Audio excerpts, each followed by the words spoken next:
Yves Collin dirige la communication de la Fondation Abbé Pierre.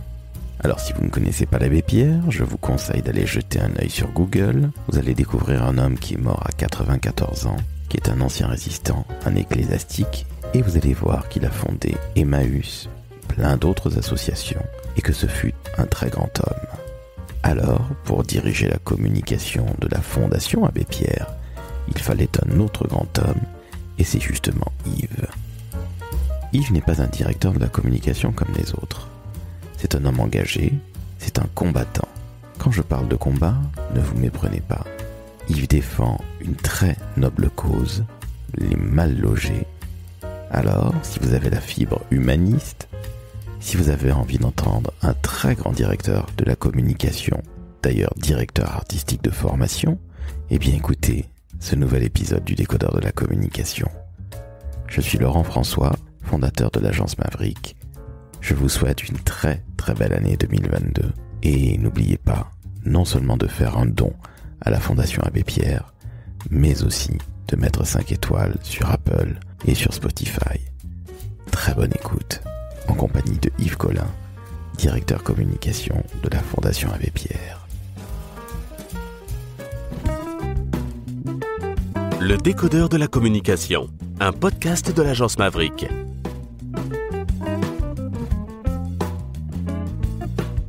Salut Yves. Bonjour. Comment ça va ? Ça va pas mal. Écoute, je te remercie de m'accueillir à la Fondation Abbé Pierre aujourd'hui. Plaisir. Nous sommes fin novembre. Il fait très beau à Paris. Il fait très beau, pour les sans-abri surtout, mais pour tous les autres aussi. On rentre dans l'hiver, donc c'est une période un peu difficile pour certains. Évidemment, alors l'hiver, quand on parle de l'Abbé Pierre, on pense immédiatement à l'hiver 54. On peut y penser, ouais, mais chaque année, il y a un hiver. Malheureusement, oui. Alors, pourquoi je te dis ça ? Moi, j'ai découvert l'Abbé Pierre quand j'étais adolescent, en voyant le film Hiver 54 avec Lambert Wilson et avec le chanteur de Trust, Bernie Bonvoisin, qui joue Castin. Je suis très fan de Trust. Et c'est comme ça que j'ai découvert l'Abbé Pierre. Tu vois, c'est par des truchements plutôt artistiques. Toi, aujourd'hui, tu es directeur de la communication de la Fondation Abbé Pierre. Yves, est-ce que tu peux nous la présenter, s'il te plaît ? Absolument, je suis là depuis 2007, donc ça commence à faire un bail. La Fondation Abbé Pierre est une organisation relativement récente puisqu'on célébrera prochainement ses 30 ans, dans quelques mois. Elle a été créée en 1992 par l'Abbé Pierre et quelques autres, afin notamment que le combat de l'Abbé Pierre lui survive, puisqu'il sentait sa fin de vie arriver. C'est quelqu'un qui est néanmoins mort très âgé, puisqu'il avait 94 ans au moment de son décès. Néanmoins, il avait anticipé cette nécessité que son combat ne s'arrête pas avec lui. Donc, il a créé la Fondation. Après avoir créé énormément d'autres associations, il a créé la Fondation pour incarner l'héritage de ce combat et pour poursuivre, finalement, au quotidien, ce combat-là. Alors, est-ce que tu peux nous rappeler, s'il te plaît, le combat de l'Abbé Pierre ? Parce qu'on se dit, ok, c'est un homme qui a été député, qui a été résistant, qui était évidemment ecclésiastique. Est-ce que tu peux nous dire son combat ? Parce que c'est pas uniquement l'hiver 54, comme tu l'as très justement dit, et mea culpa, tous les ans il y a des hivers, il y a des gens qui meurent encore dans la rue, malgré l'appel qui a 70 ans quasiment. Est-ce que tu peux nous rappeler, s'il te plaît, en quelques mots, le combat de l'Abbé Pierre ? Alors l'Abbé Pierre, c'est d'abord hiver 54. C'est-à-dire que cet appel, ce jour-là, le 1er février, c'était un appel parce que des gens mouraient à la rue. Notamment une femme qui avait été retrouvée avec un avis d'expulsion à la main encore et qui a été retrouvée morte au boulevard Sébastopol.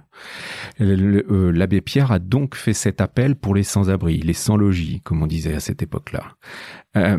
Il l'a fait, et chose rare, parce que c'est pas courant dans l'écosystème Abbé Pierre, il a tendu la main.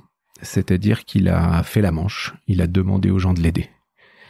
Et il s'en est suivi ce que d'aucuns ont appelé une insurrection de la bonté, c'est-à-dire un geste de solidarité de la nation absolument considérable, qui a permis à l'Abbé Pierre d'organiser des tas de choses, de construire des tas de choses.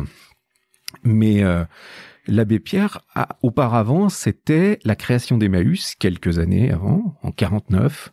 Emmaüs, qui à l'origine était une petite bicoque à Neuilly-Plaisance, en région parisienne. Et il avait pour projet d'en faire une auberge de jeunesse internationale. Et puis c'est devenu, par le plus grand des hasards, comme tous les hasards de la vie de l'abbé Pierre qui ont fait de grandes choses finalement, c'est devenu un lieu d'accueil de personnes en grande difficulté, en grande précarité, de personnes à la rue, très clairement. Et ces gens sont devenus petit à petit les compagnons et ils se sont débrouillés pour faire vivre ce lieu, pour lui trouver des ressources. Ça a été le début de la récupération et de tout ce phénomène qui a entraîné la création de toutes les communautés Emmaüs à travers la France et à travers le monde, puisqu'il y en a un peu partout. Et donc le combat de l'abbé Pierre, c'était d'abord de retrouver une dignité par le travail. Donc le jour où il a fait la manche, il sortait de son rôle habituel et il demandait vraiment de l'aide parce que c'était plus possible, quoi. D'où son appel auprès des médias. Donc déjà un homme qui est au confluent de ce qui se passe. Donc on est dans les années 50, il n'existe évidemment pas Internet, je le rappelle pour nos jeunes amis qui nous écoutent, mais au-delà de la blague, c'est un homme extrêmement moderne. Il a en quelque sorte un petit peu inventé la communication humanitaire telle qu'on la connaît et qu'on la pratique aujourd'hui. Exactement. C'était de l'interpellation et c'était également dans la façon dont il présente les choses, une action de sensibilisation telle qu'on les pratique tous, mes confrères, consoeurs et moi, au travers de nos actions dans l'espace public en permanence. Et ça vaut en France, mais ça vaut un peu partout dans le monde. Alors parlons un petit peu plus de toi maintenant. Tu es là depuis 2007. Dijonnais, si j'ai bien compris. Bourguignon. Bourguignon avant tout, pardon. C'est important les Burgondes. Attention, j'ai de très bons amis qui vivent en Bourgogne. Je salue mon ami Pierre, qui justement n'est pas l'abbé Pierre, mais Pierre Paillard. Pardon, c'était très personnel, mais la Bourgogne est un territoire qui me parle particulièrement. C'est une bonne chose. Ton bon cœur te perdra, merci. Donc, Burgonde, Bourguignon, et tu fais les Beaux-Arts à Angoulême, donc pas vraiment en Bourgogne, de l'autre côté de la France. Et j'imagine que tu commences le graphisme avant de travailler en agence, c'est ça? Ouais, tout à fait. J'ai choisi les Beaux-Arts d'Angoulême parce qu'on y faisait de la BD et qu'il n'y a qu'à Angoulême qu'on faisait de la BD. C'est toujours le cas aujourd'hui. J'ai eu la chance de rentrer dans cette section-là. Et puis ensuite, de faire la section voisine, publicitaire. Et après cette double expérience, effectivement, j'ai travaillé en agence. Ok, donc à la base, le crayon dans la main, né avec un crayon dans la main, j'imagine. Oui, inévitablement. Inévitablement. Et donc, tu rentres dans la communication, j'imagine dans le graphisme et dans la création, si je puis dire. Ouais. Ok, et comment tu arrives à la Fondation Abbé Pierre? Parce que je peux comprendre, là je fais un petit fast forward, mais tu travailles en agence, tu m'as dit. Tu es graphiste, au sens le plus noble du terme. Ouais, de DA. Formation, DA, exactement. Mais comment on arrive à la Fondation Abbé Pierre? Tu avais un engagement associatif très fort, j'imagine? Oui. J'ai croisé un certain nombre d'associations dans ma vie. Je suis passé d'abord de l'agence à la collectivité locale, d'abord comme directeur de la communication, puis comme directeur de cabinet pendant 5 ans, donc plutôt la dimension politique des choses, ce qui m'a permis de découvrir un autre versant du futur combat politique que j'allais mener ici. Et après cette expérience politique, d'être recruté à la Fondation Abbé Pierre, effectivement, comme directeur de la communication, quelques mois, quelques semaines même après la mort de l'Abbé Pierre. D'accord, donc c'est concomitant, et je rappelle à nos auditrices et auditeurs, tu as travaillé en tant que DIRCOM et DIRCAB à Guyancourt. Oui, c'est ça. Dans les Yvelines. Dans les Yvelines, exactement. Donc une ville très techno de mémoire. Enfin, c'est une belle ville, Guyancourt. C'est une ville, oui, qui fait partie de ce qui était une ville nouvelle auparavant, Saint-Quentin-en-Yvelines, et qui jouxte Versailles, qui touche Versailles. Exactement. Donc un territoire plutôt aisé, j'ai envie de dire. Plutôt privilégié. Nous sommes d'accord. Et là, tu passes dans autre chose.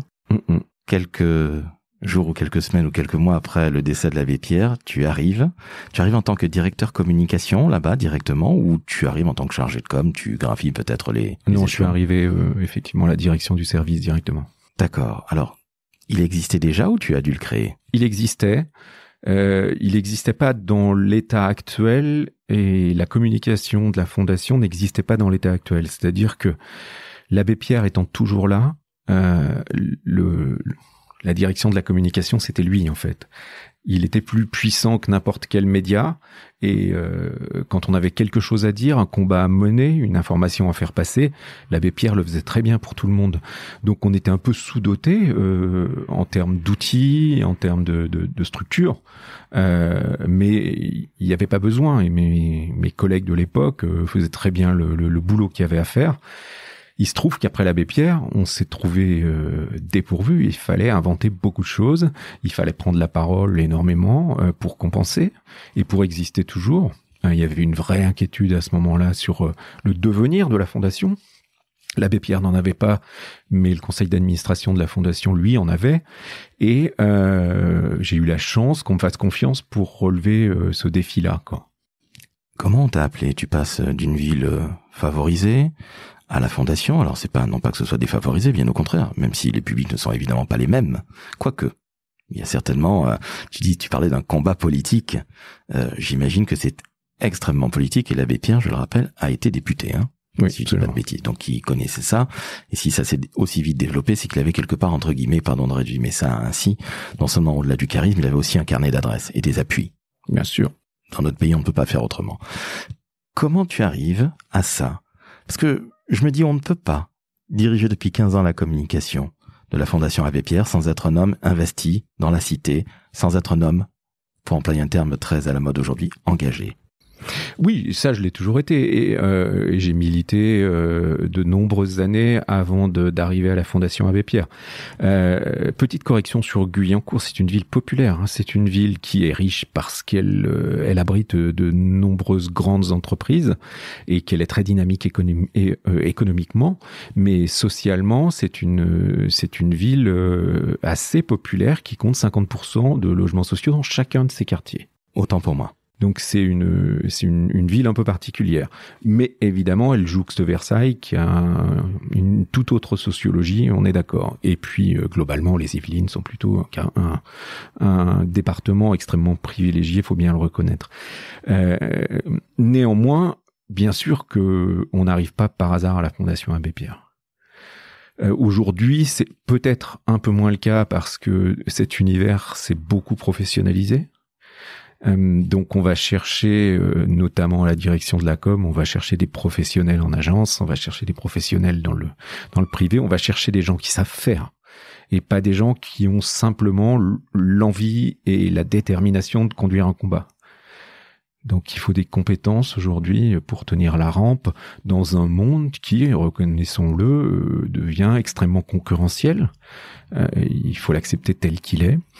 Donc on s'est doté d'une équipe très professionnelle, mais il reste un esprit combattant, un esprit d'héritier de l'abbé Pierre qu'on est encore loin de voir disparaître.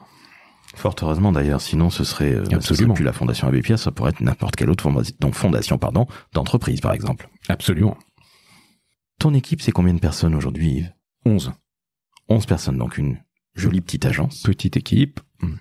Une jolie petite agence. Je pense à Maverick qui a 8 collaborateurs, tu vois, je fais toujours le parallèle avec ma structure.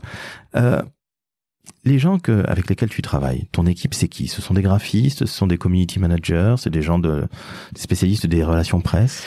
Eh bien, on fait un peu tout ça. On a 5 missions, donc des gens spécialisés sur chacune d'entre elles. La première mission, sans ordre d'importance ni de hiérarchie, c'est la gestion des relations presse. On s'occupe également de tout ce qui est événementiel, interne-externe. On s'occupe aussi de toutes les publications, digitales, papier, vidéo. Des relations avec les personnalités, ce qui est un champ qui est un peu spécifique au monde associatif, et des campagnes, évidemment, des grandes campagnes, soit de sensibilisation ou d'appel aux dons. Une petite question qui me vient à l'esprit immédiatement. Quand on est une association, est-ce que on travaille avec des agences et est-ce qu'elles sont rémunérées, ces agences? Alors, c'est certainement propre à chaque culture de structure, bien évidemment, mais toi, aujourd'hui, tu les payes? Aujourd'hui, oui. Aujourd'hui, les agences sont sous contrat pour la quasi-totalité d'entre elles.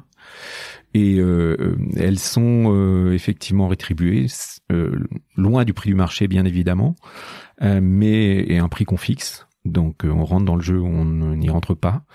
Mais quand elles sont là, elles sont rétribuées et ça nous permet, nous, d'être en position de client et en position d'être exigeant vis-à-vis de nos agences et de produire une communication de qualité et surtout une communication qui répond à une stratégie.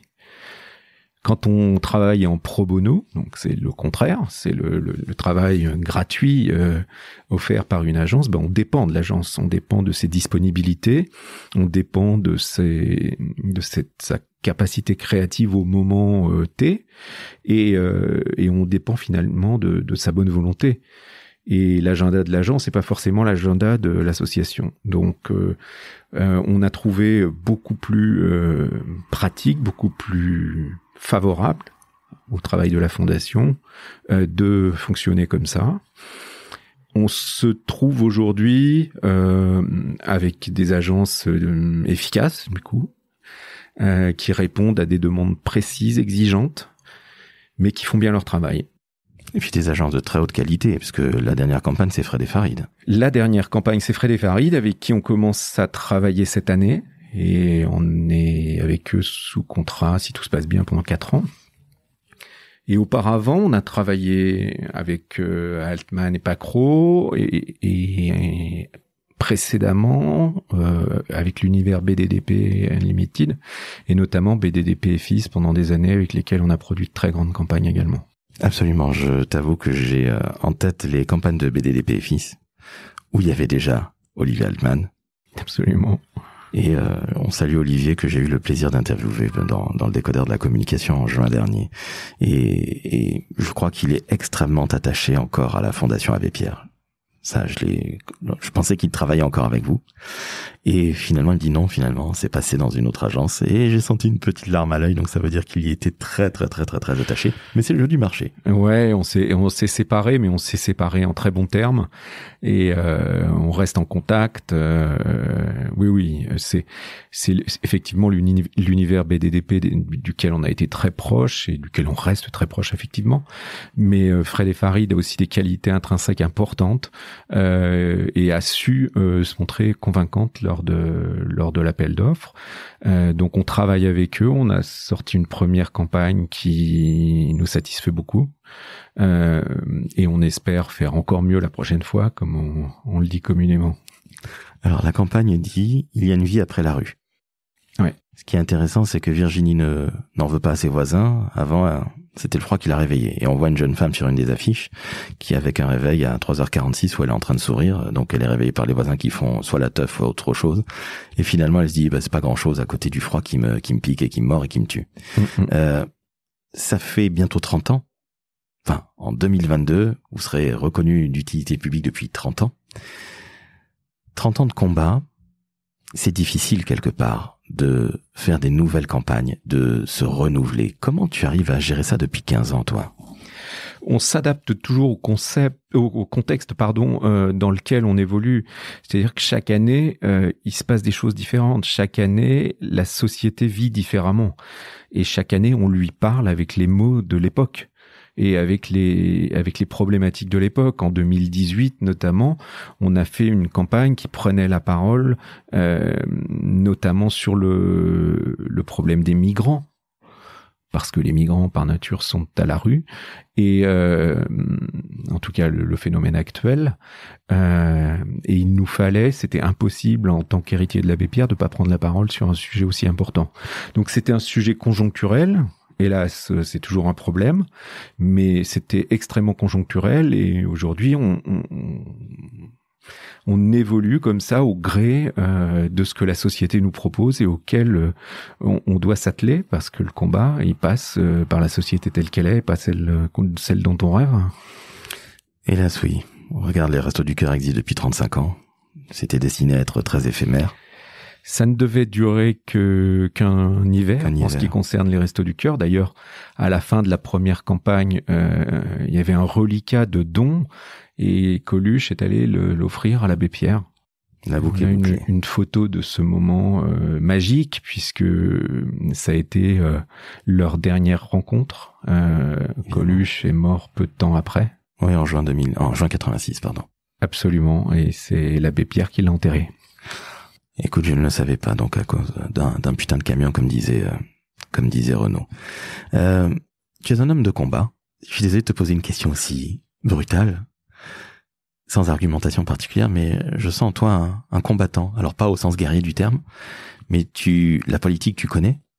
Tu sais ce que c'est, parce que tu as été DIRCOM et DIRCAP pendant 5 ans à Guyancourt. Et autant pour moi, je pensais que c'était une ville riche, et tu me dis qu'il y a 50% de HLM, donc tout est dit, j'ai envie de te dire. Est-ce que pour être DIRCOM à la Fondation Abbé Pierre, il faut être un combattant ou un homme engagé? Pour faire de la communication, il faut être un combattant. La communication, c'est l'art de convaincre. Donc il faut s'accrocher.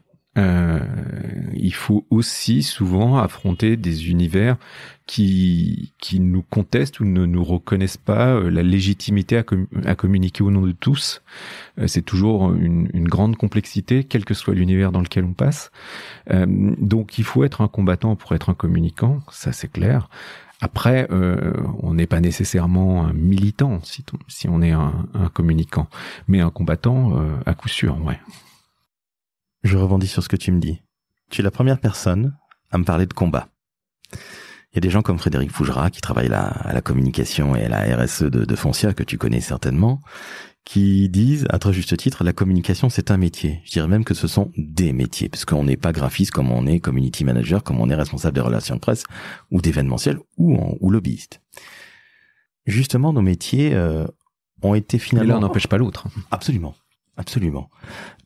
Nos métiers, bizarrement, grâce à Covid, si je puis dire, ont été vachement revalorisés parce qu'on s'est aperçu que la communication, dans cette période abominable que nous vivons depuis 2 ans, et je ne parle même pas des gens qui sont à la rue, où là c'est encore pire pour eux, nos métiers ont été revalorisés parce qu'on s'est aperçu qu'ils servaient à quelque chose finalement. Quel regard tu portes là-dessus sur la revalorisation, je vais y arriver, de notre métier depuis 2 ans à peu près? J'ai peur que ce soit conjoncturel. C'est-à-dire que la communication est un acte tellement simple que chacun estime pouvoir détenir ce pouvoir-là. Alors que c'est une complexité emplie de techniques, emplie de contradictions, emplie de multiples attentions à tous les effets des signaux qu'on émet. Donc c'est ça qui est souvent pas compris dans la communication et qui laissera certainement à terme le retour des critiques très injustes sur c'est que de la com, alors que c'est déjà de la com, c'est beaucoup. Absolument. Tu parlais de combat politique, enfin de politique, pardon. Mm-hmm. Aujourd'hui, tu es forcément, en tant que DIRCOM de cette très belle institution, tu rencontres des politiques, j'imagine. Oui, on est en confrontation et en construction, soit l'un, soit l'autre, soit les deux, avec le monde politique, absolument. Tu viens d'employer un terme confrontation, c'est-à-dire qu'aujourd'hui ça clash, alors c'est peut-être un mot un peu fort, mais il y a encore des rugosités et des incompréhensions. Oui, bien sûr. Le monde politique, la puissance publique, de toute façon, a des limites. Et les limites qu'elle n'a pas, quelquefois, elle se les donne. Le monde du logement est une grande complexité. Le combat contre le mal logement est d'une grande complexité. En plus, il est pas rentable électoralement parlant, puisque le logement, c'est long. Donc, on est, nous, soumis effectivement à rappeler aux politiques l'importance d'un logement digne et décent pour chacun. Et on le rappelle depuis 30 ans, et il faudra encore certainement au moins 30 ans pour qu'on en vienne à bout. Mais la confrontation, effectivement, est évidente. Mais ce qui n'empêche pas, par ailleurs, de mener des opérations, des actions sur le terrain, avec des collectivités, avec les mêmes élus, qui peuvent être amenés à débattre assez violemment avec nous. Mais le débat n'empêche pas le travail en commun. J'imagine, et là, ton expérience de DIRCAP, DIRCOM pendant 5 ans doit te servir encore au quotidien 15 ans après. partout où on fait de la communication, on fait de la politique finalement. Mais encore davantage dans un univers comme le nôtre. C'est encore plus clair parce qu'on est en contact direct avec le politique. Mais la communication, c'est du discours. Et le discours, c'est l'inscription dans la cité. La cité, c'est de la politique. Nous sommes d'accord. Notre jeunesse, depuis 2 ans, souffre particulièrement. Covid, tu sais ce que c'est, tu es papa, tu as un fiston qui est en école de graphisme. Justement, quel conseil tu donnes à un jeune qui veut se lancer, Yves, dans les métiers de la communication, du marketing ou du digital ? Déjà de le faire, parce que c'est des métiers passionnants. De le faire avec beaucoup de détermination, parce que c'est des métiers éreintants. Mais de le faire avec passion, parce que c'est des métiers qui permettent un développement personnel complètement dingue. On a la chance, quand on fait partie d'une équipe de communication comme celle de la Fondation, mais c'est valable dans bien des endroits, on a la chance de voir le résultat de notre travail partout dans le pays, sur les murs, dans les sur les téléphones, etc. Et c'est une satisfaction personnelle que de créer pendant des mois des outils avec la volonté qu'ils soient convaincants et de les voir on air, comme on dit, le jour venu. C'est une grande satisfaction. On voit immédiatement à quoi on sert et on voit immédiatement le résultat de nos efforts. Donc c'est passionnant. C'est la reconnaissance de fait est là. Quelquefois c'est difficile parce que le public peut être enfin certains publics là aussi en confrontation avec ce qu'on peut dire quand on prend des positions. De toute façon, quand on fait de la communication, on est toujours soumis à ces difficultés-là, et aujourd'hui davantage encore avec le social media. Mais il faut accepter ce principe, ça fait partie du métier, et le métier je ne peux que le conseiller. Le métier est tellement offre tellement de variété, tellement de créativité, tellement de champs d'applications différents, de façons de raconter des histoires, de montrer des gens, d'organiser des événements. On est la Fondation Abbé Pierre, mais on organise des concerts de rap, donc tout est toujours possible dans la communication. Et puis, il y a des choses absolument magnifiques. J'ai vu Blanche Gardin dernièrement sur les réseaux sociaux. Absolument. Qui a fait même quelque chose avec Combini ou Brut, je me rappelle avec plus. Combini. Autant pour moi, désolé pour l'équipe de Brut et de Combini, bien évidemment, et pour toi aussi. Donc avec l'équipe de Combini, on est allé se balader dans on appelle ça quoi, un bidonville aujourd'hui? On appelle ça un bidonville, hélas, oui. Les bidonvilles avaient disparu du pays, ils sont revenus. C'est pas une bonne nouvelle. Effectivement, on a fait ce travail avec Blanche de manière à apporter la lumière sur ce type de problématiques qui sont souvent ignorées. On a fait d'autres sujets avec Blanche, et on en fera un prochain dans quelques jours, destiné à sortir soit en toute fin d'année, soit en début d'année 2022. Entendu. J'ai 3 dernières questions à te poser. La première: qu'est-ce qui te révolte en 2022? Ce qui me révolte et ce contre quoi on essaie de lutter, nous, à la Fondation, c'est l'atmosphère du pays, l'atmosphère en général, du pays et au-delà. On est dans une situation de tension extrêmement forte où on oublie finalement un certain nombre de fondamentaux auquel il faudrait qu'on s'accroche aujourd'hui, plus que jamais, parce qu'après une crise telle qu'on l'a vécue, lorsque les amortisseurs sociaux vont s'arrêter, les publics en difficulté le seront encore davantage. C'est-à-dire qu'on s'attend à des lendemains qui déchantent, et la campagne qu'on vit à l'heure actuelle, on n'est pas officiellement dedans, mais on la voit déjà à l'œuvre, prend des tours un peu particuliers, et en tout cas très éloignés des problématiques qui nous semblent les plus urgentes, comme la grande pauvreté, la précarité, la faim. On a découvert la faim dans notre pays à nouveau lors de la crise du Covid. Avec les étudiants qui avaient rien à becter. Avec les étudiants, avec les personnes à la rue, avec tant d'autres, avec des personnes âgées, etc. Donc ça c'est révoltant. Et nous, on essaie de porter, à contre-courant de cette ambiance délétère, on essaie de porter des messages positifs, de manière à faire comprendre à tout le monde que c'est possible. Il suffit de pas grand-chose pour que ce soit possible. L'abbé Pierre a eu cette chance toute sa vie, c'est en tout cas comme ça qu'il le disait, c'est d'avoir répondu au hasard qui se présentait. Et il estime n'avoir fait que ça. Il a laissé une œuvre considérable, mais il estime qu'elle est venue à lui, que les problèmes sont venus à lui et qu'il n'a pas refusé de les affronter. Et ainsi, il a laissé un héritage considérable. Mais c'était un petit bonhomme malingre qui a souffert de pathologies toute sa vie, qui était souvent en cure pendant des mois parce que il n'avait aucune résistance à rien. Il avait juste son énergie pour se battre et il s'est battu avec ça. C'est-à-dire qu'il partait pas gagnant pour être un héros. Et pourtant, ça a été lui aussi un combattant remarquable toute sa vie. Donc tout est possible. Tout le monde peut changer le monde. À l'inverse, qu'est-ce que tu kiffes aujourd'hui, et particulièrement dans ton métier? Je kiffe la possibilité de s'adresser quasiment au monde entier en quelques secondes. Ça, c'est une évolution. D'aucuns parlent de révolution. Je pense que c'est une évolution importante. On a connu à travers les siècles l'apparition de médias, nouveaux médias. Ça a commencé par Gutenberg et puis c'est aujourd'hui le digital, mais finalement les médias se sont sédimentés les uns après les autres pour nous offrir aujourd'hui, nous, aux professionnels de la com, ce qu'on appelle le 360, c'est-à-dire une grande variété, une extrême variété de canaux différents pour aller toucher les publics qu'on veut toucher. On vit une époque formidable en tant que communicant. Contraignante, astreignante, tout va trop vite. Mais quel kiff. On peut le dire comme ça, ouais. C'est absolument génial. Les changements extrêmement brutaux et rapides sont en fait de magnifiques opportunités pour que nous, en tant qu'êtres humains, nous puissions progresser, je trouve.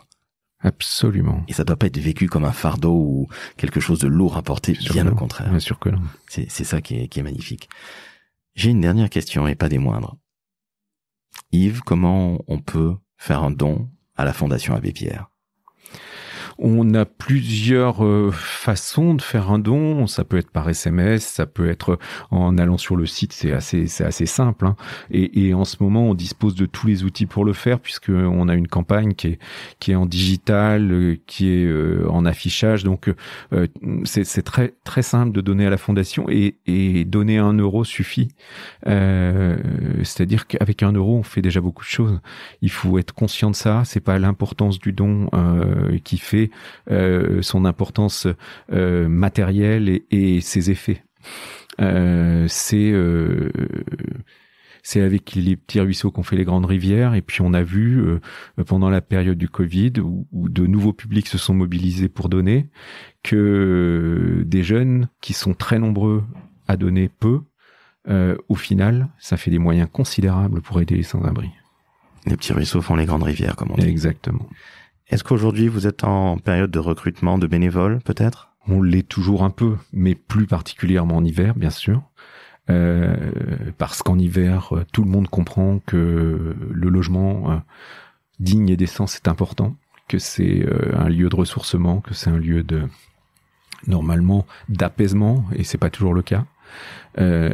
Donc bien sûr qu'on est en campagne, bien sûr qu'on a besoin de la solidarité et de la fraternité de nos concitoyens, c'est une évidence.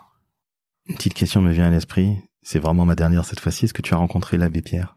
Et non. Ah, merde. Et non, à quelques semaines près, j'ai pas rencontré l'abbé Pierre. Et forcément. Mais en tout cas, il vit encore parce que, alors, on est dans ton bureau. Il y a un super t-shirt avec en tout cas, la tête de l'abbé Pierre. Alors, c'est Agnès B, je crois, si je dis pas de bêtises. Absolument. Hein. Donc, on peut la saluer. Alors, elle n'est pas bourguignonne, Agnès B. Elle est bretonne. Agnès B est versaillaise, même.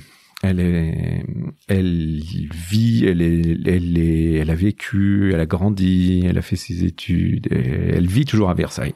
Ah, je pensais qu'elle était bretonne, mais peut-être des origines bretonnes, ça je l'ignore, mais en tout cas elle est versaillaise et c'est un soutien actif de la Fondation depuis longtemps. Eh ben, on ne peut que la féliciter. J'ai eu le plaisir de la croiser dans un de mes bars favoris à Paris. C'est une femme absolument charmante et qui n'a pas du tout la grosse tête. Ah, certainement pas, non. Mais elle a rencontré l'abbé Pierre. La Vénarde. Eh bien Yves, c'est sur ces bonnes paroles entre la mode, entre la Bourgogne, Versailles, peut-être la Bretagne pour Agnès B et l'abbé Pierre, alors auquel on fait un petit salut qui doit nous regarder de là où il se trouve depuis quelques années. En tout cas, je tenais à te remercier pour ton accueil. J'ai été super bien accueilli ici. Merci infiniment. C'est tout à fait sincère, je t'en prie. Et vous, chères auditrices, chers auditeurs, si vous avez envie d'entendre des personnalités aussi inspirantes que Yves, eh ben vous mettez 5 étoiles sur Apple Podcast. Oh oui, nous sommes un féodé. Aujourd'hui au GAFA, c'est pas la peine de se battre contre eux, ils ont déjà gagné. Donc mettez 5 étoiles sur Apple Podcast, mettez un petit commentaire, ça nous enverra quoi ? De l'amour. Merci à toi Yves, c'était génial. Merci. Ciao, ciao.